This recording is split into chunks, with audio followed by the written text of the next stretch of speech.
I'm Charlotte Jackson, was at Vista Ridge for a year, recently got promoted, and here are just some reasons why and some of the key takeaways that I've gained from this course. First of all, our DirecTV progress. Our store in August sold 5, in September and October 15th, and of course November is not finished. But we are projected to sell more than the previous months, and we're already at 11. We did have to overcome some obstacles, but as far as in a RSC role, what did I do to help my team? We had a growth coach as well, Carlos, that helped our store and is continuing to help our store. Things that I did as a peer was trying to keep everyone inspired and engaged, and try to overcome the obstacles again. So a few things that I did, of course we all went over this in class, keeping it cool. So we tried to incorporate a lot of fun activities into our everyday. It may have been a daily game that we played, a Sunday game that we played, or just a prize. So we had a Vista Buck game going on that I personally enjoyed, and I know a lot of others did too. Basically you got whatever, it was like $8 for DirecTV. You could cash in that money, $50, Guillermo, got the next COU. So that really started to motivate people because they saw an end goal. Not only were they getting paid, they were getting recognized, and they were also getting some cool perks. So we kept it cool and incorporated fun. Of course, as a friendly expert, you always have to be a champion of change. So DirecTV was our new child, and I tried to show my peers my behaviors.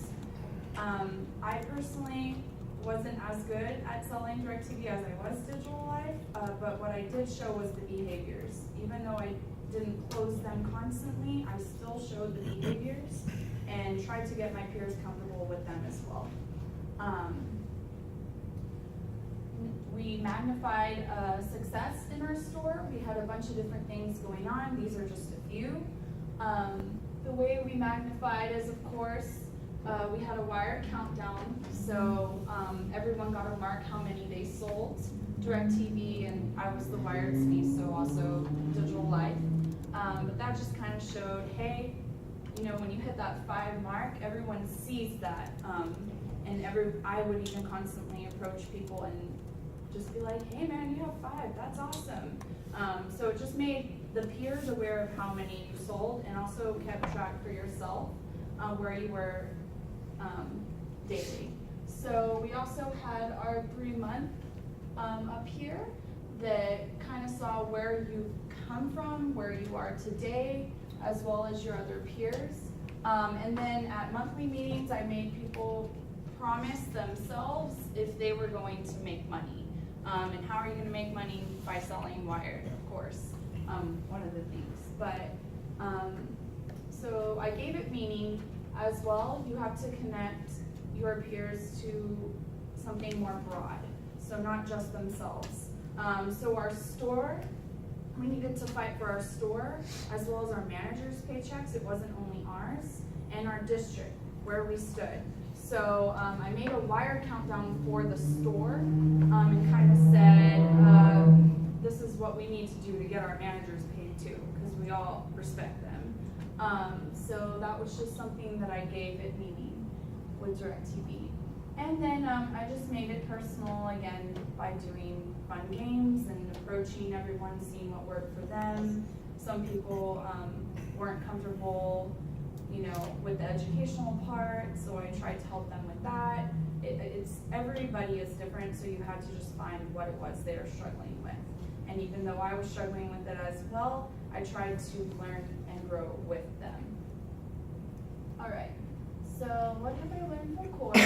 My 2 favorite things were Leanne Prevey and Hardman. They were 2 people that really motivated and inspired me.